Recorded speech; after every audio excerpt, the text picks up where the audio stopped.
What's up, everybody, and welcome back to the channel. Today we're doing our 5 kayaks under $500 video. I'm going to be buying 5 kayaks in Dick's Sporting Goods today. I'm going to take them to the water, give you guys a detailed walkthrough, talk to you about why I bought them, what's worth it, what's not worth it, and then in the next video I'm going to hit the water and tell you guys how they paddle. So stick around. Here in Reading, same spot I came a couple years ago and picked 5 kayaks under $300 and did that review.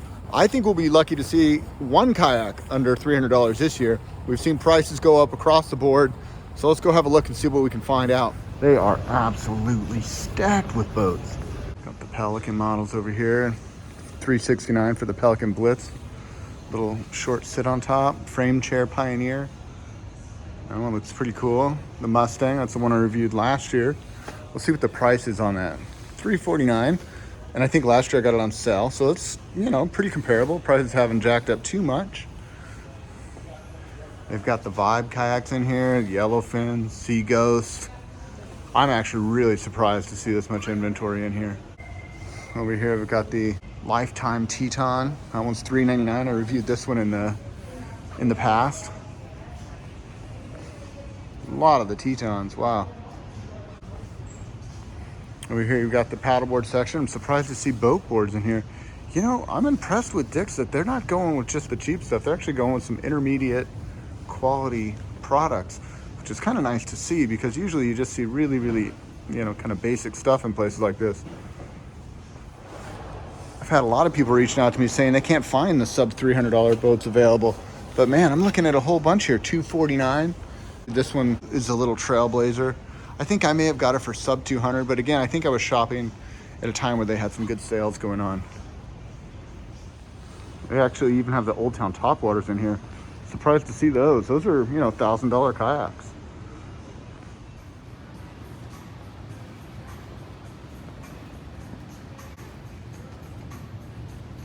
So I guess the Dick's Sporting Goods in Reading is one of the larger Dick's Sporting Goods as far as paddle sports goes. So I was able to get 5 what I feel like are pretty good deals, and also just sort of show you some of the other options that are available. In fact, I think I picked up 6, so 6 kayaks total.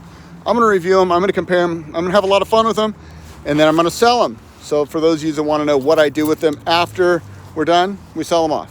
So we made our way down to Lodi Lake today. I've got all the boats out behind me, and I wanted to start this part of the video just by reviewing the boats, going over all the features, what I paid for them, what I liked about them, and just in general doing some walkthroughs of the 6 boats I picked up from Dick. And then in the next video, I'm actually going to take each one of these boats, get them on the water, test them out, review them, tell you guys what I like, tell you what I don't like, and just in general give you guys my thoughts is, are these boats worth what they're asking for at Dick's? So today I'm down here at Lodi Lake Park. This is our boathouse on the McCollum River. So if you guys want to come take lessons or rent some kayaks just to try kayaking out, this is a great spot to do it. I think there's over 100 wineries here and about 20 miles of some of the best flatwater paddling that you'll find in the Central Valley. But that's not why we're here today. Today we are here to check out some different kayaks, and I'm really, really excited about what we got at Dick's Sporting Goods this year. You'll notice last year we did this video, but it was $300 and under. This year we're doing it as $500 and under for a few reasons. One, prices have just seemed to go up on kayaks. But 2, there was a couple of kayaks that I really wanted to get that were above the price point. One being the Mustang 120. I reviewed the 100 last year and it was one of my favorite ones. So I decided to get the 120 because in general, I feel like a longer boat is always going to be better. And also the Pioneer, which looks a lot like the Mustang, but it has a lot of upgrades and features, including a really nice seat. I also got the Blitz, which kind of supersedes the Bandit, which I reviewed last year. And man, you could see they did a lot of the upgrades that I said this boat needed. Not saying they did it for me, but they were definitely listening to the feedback they were getting from customers. Higher back seat, better foot pedals, just an overall nicer looking kayak. They threw that little storage compartment in the back, which you guys reviewed in the comments of the last video, is not watertight at all. And we'll get to that later. The Blade, which was another one of my favorites, got a facelift this year. This boat right here from Lifetime is called the Kuna. I've never seen this one. It was my first time seeing it in Dick's, but it looked like a pretty good little kayak. That was the cheapest one of the bunch this year. And then lastly is the Lifetime Teton. And this boat I've actually done a review on once before, but again, I was looking at $500 and under, what's available, what Dick's Sporting Goods had a lot of, and these were the 6 that jumped out at me this year. And I like to be transparent in these videos, you guys. I did not get these from Dick's for free. I went in there and paid retail, and you can see $2,400 is what I paid. There's a price breakdown on each one. The Blitz, $369. The Mustang 120, $399. The Pioneer was actually the most expensive at $469. That little guy right there. The Kuna, $249, definitely the least expensive of the bunch. The Teton, $399. And then the Blade took a significant price jump to $349. I know a lot of people in the comments of the last video were saying, how did you get it for $159? Well, I will say they did a huge upgrade on the deck layout this year. It is the same hull, but you get upgrades like the hatch. There's internal storage. They did a lot of small little things that really helped. And last year when I bought it for $159, it was on sale. So yes, it did have a price increase, but so we've seen prices jump across the kayak industry this year for things like shipping has gone way, way up. Demand obviously has gone way, way up. Cost of materials has gone way, way up. A lot of the supply chains from COVID have jacked the price up and also made it harder to get these kayaks. The demand is up, and it's just in general harder to get the raw materials and the supplies to make them. So that's the deal. With that said, I still don't think these things are overpriced. Most of them are in the $300 range, you know, $300 to $350, a couple are $400. This one at $469, maybe a little stiff. You're competing with a lot of name brand, you know, kind of independent store boats with that one, but it does look pretty cozy. So we're just gonna start off here with the Pelican Mustang 120. Again, same as the 110 as far as all the features go, but it does get this little front compartment. I gotta show you guys this, because when I opened this up, I just had to laugh to myself. No, it's not watertight. It's not really a hatch. It is a great place to pour a bowl of cereal. Like really, I don't know what you would do with that. Even a dry bag would be a challenge to fit in there. And if you did, you really wouldn't have access to it. So they put that on there basically so it looks like it has a hatch on the website. Maybe one of you guys uses that for something. If so, leave it in the comments. But for my sake, I would say that's a borderline useless feature. Other little things, this right here, little camera mount. Your phone can slide right in there if you want to take some selfies. Same like ergo form seat like they had last year.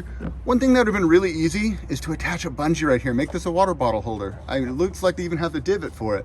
Maybe they just forgot it on mine, but that seems like a no-brainer. If you're gonna have the bungee here, just add a second one. That would be a great spot to slide a water bottle. If you buy this boat and doesn't have that, drill bit, 2 seconds, and you could have a piece of bungee there. Moving your way back, they use that same compartment. Again, in the review last year, you guys pointed out that that is not watertight at all. In fact, if anything, that thing sucks up water. So if you put something in there, expect that it is probably going to get wet. It comes with 2 rod holders behind the seat. So if you want to bring a rod with you and recreationally fish, you can definitely do that. Same thigh padding in the cockpits. This little rubberized padding that is actually pretty comfortable. And a decent sized tank well, like if you just wanted to go ahead and put a dry bag back there, you've got a lot of room to do so. Or if you wanted to have a kid ride back there, throw a bath mat and throw your dog back there.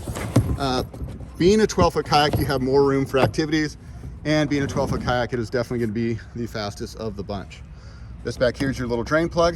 Don't lose this. Or if you drain the water out of your boat, make sure that you put this back in. That is the #1 reason I see people sink their kayaks, as they leave their drain plugs out and their boats fill with water. Next up over here, we have the Pelican Pioneer 100 XR. And very similar boat, same manufacturing process. This is a 2-piece thermomolded polyethylene kayak. So you can see the bottom is white, the top is colored, and they are molded separately and then welded together, formed together. It's actually a very strong seam. The overall plastic on these kayaks has quite a bit of flex to it. You know, if you grab the cockpit, you can see the flex.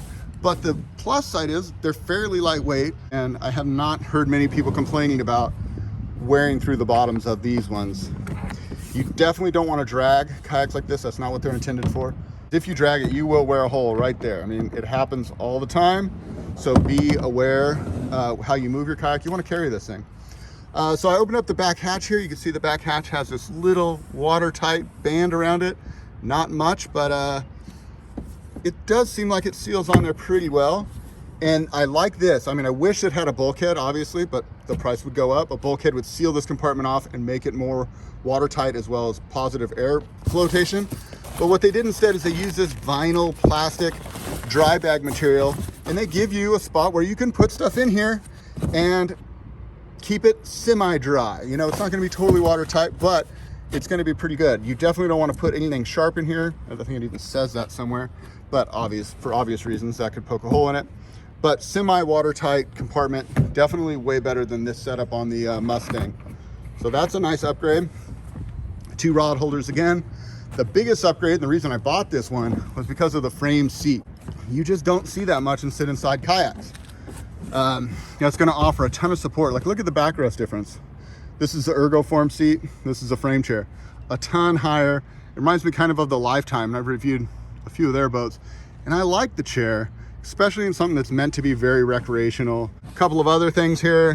The pads, instead of just being kind of clipped on, these ones are actually attached to the boat, so a little bit more permanent install. This is kind of a cool thing. They just added a bike water bottle cage. How simple is that? Nice spot to put your water bottle. You do see a little bit of foam in here, and I have heard people say like, hey, well, that's flotation.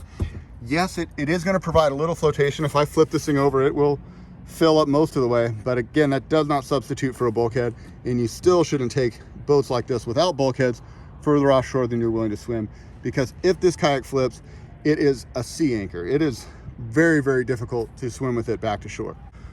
Other subtle little features, they give you a water bottle holder with a bungee or a phone mount there. Also a little dash if you wanted to mount something. And this is really cool. They actually use Scotty brand track mounts. So if I had a rod holder or even a camera mount, I could slide that right in here with the little T-bolt system and attach it. And if you want to learn more, check out Scotty.com or just Google Scotty rod holders. There's a ton of accessories for that. Little X pattern bungee in the front. If you wanted to stick your hat or whatever underneath there, you could. And a small thing, but they don't have it on the Mustang, is a paddle clip on the side. So you can store your paddle along there, just to show you guys. Now, it is important to note that none of these kayaks this year came with paddles. Paddles are always sold separately. I brought my own today. Again, I'm a firm believer in the paddle making as much difference as a kayak. So I recommend spending a little bit more on your paddle, looking at something fiberglass. So if you can swing for a carbon paddle, like an Aquabound for 150 bucks, the Man Ray or Stingray hybrid, well worth the investment. Next up, here's the Blitz 100X. I was really excited about this kayak because last year I chose the Bandit, which was okay. I didn't love the way it paddled, but I do love the idea of a sit on top for the safety aspect. So if water comes over this, it just goes right through those 2 holes right there. Those are called scupper holes, and they're meant to be self-bailing. So the buoyancy of the boat keeps the boat high enough where the water doesn't come in up to a certain weight. But if you get water over it, or if you flip over it, it's all positive air buoyancy. You flip it back over and get back in. So a lot of smart upgrades on this boat, including a little bit wider foot pedals, so you have better purchase with your feet. It's got a little mesh panel under here. If you wanted to stick stuff underneath there, it stretches and you could put a dry bag in that space. Here you've got a little center console. Again, it's very, very chintzy. I mean, very flexy. You could put some stuff in there. A couple of cup holders here, again with a little phone mount. I guess everyone's taking their phones out these days. The biggest upgrade compared to last year is the Ergo Lounge seat. Look at how much taller that is. If you remember last year, I was complaining about the ergonomics of the, no, what was the name of that one? The Bandit. Last year, I was complaining about the ergonomics of the Bandit, and they addressed pretty much every concern I had. This one has a better contour under the butt and a way more supportive backrest. I'll definitely talk more about that on the review.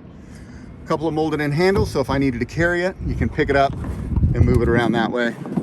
Paddle clip as well on the side. Rod holders behind the seat. And again, with that silly hatch, that is not watertight. It's just good for storage. But honestly, just get a dry bag and, I don't know, use that for something else. Another part worth mentioning on all the boats is their carry handles. Again, cheap plastic. That's one thing that Pelican is known for. Their boats are lightweight, they paddle decent, but their pieces and parts are usually pretty chintzy in comparison to some of the others, like the blade over here. You know, this uses standard kayak parts that are a little bit stouter, a little bit hardier. And I don't go over the weights in the videos, you guys, because I just don't want to go into too many details, but I always leave that in the description. So if you want to compare these a little bit more in depth by the stats, go ahead and look at the description and I will have all that information there, as well as links to the web pages where you can go find out any information you want on them. So in a lot of ways, the blade stays the same this year, but they did do a few little upgrades, like this little twist hatch that I can open up, and now I have a little cap bag that's up in front that I can throw stuff into and have access to from the cockpit there. Little X pattern bungee. Again, you just put something under there if you want. Bungees are always nice to have at hand. A water bottle would fit in there. Moving back to the cockpit, you got the cup holder, nice molded in seat, pretty high back. I liked the seat last year. They didn't change it. They didn't need to change it. It worked. A couple of paddle holders on each side. Nice padding that's attached to the boat. This one's super squishy. Probably the most squishy out of any of the ones that we've checked out so far. And I like this, that they put a little tank well. This was the same, but I like the tank well. It's got a couple of scuppers, so if water does come over, I like the fact that it drains out, whereas in the Mustang there, it just kind of would sit in there. This one actually has drains that go through the boat, that the water goes in there, drains out. And it's a good spot to put a milk crate if you were gonna go fishing. You could put a milk crate with a few rod holders. Next up was the cheapest kayak of the bunch. This one was under $300. This is a Kuna, and very, very simple kayak. Not a lot of bells and whistles, simple blow molded construction. So we've got thermoformed polyethylene, rotomolded polyethylene, blow molded polyethylene. This is the least expensive way to make a kayak. Doesn't have all the formed hard edges. Like, look at the keel on this one, how nice and sharp it is. Look at the keel on this one's a little bit more squared off. All the edges are a little bit more rounded. That's just due to the manufacturing process. But it still makes a nice stout kayak. These last a long time as far as the construction themselves. Just not as crisp and defined lines as a rotomolded boat. The Kuna is very, very basic when it comes to the seat. This is the same seat they've been using for years on like their Spitfires, Comets, a lot of their inexpensive boats. And you can see it sitting in the sun here. I mean, that thing's pretty flexy. You know, it's got a bit of movement all through it. This is just like a little neoprene seat pad, not a whole lot to it. Again, I think if you were to follow this over time, this thing's gonna rip off within the first few months of ownership. This is the handhold, which is okay. I just wish they would have moved it a touch forward because the boat's not balanced. When I was carrying it, the nose of the boat kept wanting to fall down. Molded foot pedals, simple. Pretty much all Lifetime have the same, just, you know, 1, 2, 3 different foot positions, which if it fits you, it's fine. But if it doesn't fit you, it's kind of a challenge. One thing I like on the Pelicans, you see how much thicker those foot pedals stick out, whereas these ones are pretty thin, but we'll get our feet in there and see how they do. No bungees or cup holders on this one. It does have the tank well with the bungee in the back, but again, just very, very simple. Drain plug is just this little, instead of it being like a screw-in drain plug like over here on the blade, it's just this little kind of a plug. That seems like it may be easy to lose or break off, but I know Lifetime does do a good job with their replacement parts. So handle, it just screws in here. Again, that's replaceable. Handle itself is pretty stout, better than the Pelican one, for whatever that's worth. And you see on this one, they put the max occupant, one person, 275 pound capacity. Again, I'm gonna paddle these things. You guys, I'm 220. I'm gonna give you the honest feedback of how stable it is for somebody of my size. Those weight ratings on any kayak are weight ratings to where the boat is gonna fill with water or start taking on water, not necessarily how big of a paddler it will fit. If you put a 275 pound paddler in this boat, they're gonna be pretty tippy. And the last kayak for us is the Lifetime Teton. This one's blow molded as well, but I like this one because you get the bungee in the front. So for the added money, I feel like that is a very useful space. Again, I always bring a dry bag with me. I have my, you know, my keys, my wallet, my phone, my extra camera gear, a towel, maybe a change of clothes or a jacket, depending on what kind of water I'm in. I like that little space. Further in the cockpit, you notice kind of the same foot pedals as the Kuna, but they do add tracks, which I like. I like to be able to add accessories. I always like, you know, me shooting videos. I like the idea of having an additional camera mount here, or if I was fishing, put a rod holder on here. This little molded out spot so I can lay my paddle across the front of the boat without it, you know, falling over. They also do the additional paddle storage here. They use a very small thin gauge bungee, and from my experience, these don't hold up super well. And the way they're attached is just kind of strung through here and screwed in place. I wish Lifetime would just take a little bit more care and attention to detail on their small stuff, because it would make a huge difference. Now I get I'm reviewing a $300 kayak, I can't ask for the world, but I tell you what, everyone every year has been stepping up slowly. So if Lifetime, if you're listening, little things like that would make a huge difference in customer satisfaction. The seat is a clip-in seat, same as I reviewed when I did my Lifetime Tamarack review. My concern was the chintziness of the plastic. I say that, I still have that same Tamarack, and I've had it I think in 2 or 3 videos now, and I've yet to break that, so far so good. It has a nice comfortable chair. It's got a fairly tall position, like if you see how tall that thing sits up off the floor. The good thing about that is ergonomics. The downside is it might give some people a little bit more top heavy feel. If you are in the 200+ pound range, might be a little tippy. They make another boat that's a little bigger. It's called the Yukon, which I might go for if you're over 200 pounds, bump up to the little bit larger size and you'll be happier with it. The seat seems to be well made. I like the materials on it. It's perforated, you know, it's breathable. So I've always been happy with those seats. A couple of rod holders behind the seat. Tank well with the bungee, pretty standard. And nice handles as well. Again, this one has a 275 pound capacity, but like all kayaks, that's only a relative number. You cannot make your buying decision based on that. And that's really why I make these reviews, you guys, because you can't go into a box store and get a good education or look at the sales information and really paint the whole picture. So if you want to know more information on how the boat's paddled, the next video that's coming out next week is going to be me actually on the water testing all these boats and giving you some real world feedback. Today was just about the process of purchasing them, about going over the boats, overviewing them, telling you that kind of the nuts and bolts. The next video will be all about how do they paddle. And if you're in the Lodi area, come by, check out what the Headwaters is doing here at our Headwaters Boathouse. We have a really good time. We have a lot of community programs going on. You can come out and rent kayaks. You can come out and join us on a full moon paddle. We do a lot of work with Got Kids program here in Lodi, which is a way to give back to the community and get more kids out paddling, introduce them to the sport. I'll leave a link for that in the description as well if you feel like you have it in your heart and you want to support that. All right, guys, until next time, this is Dan wishing you happy paddling.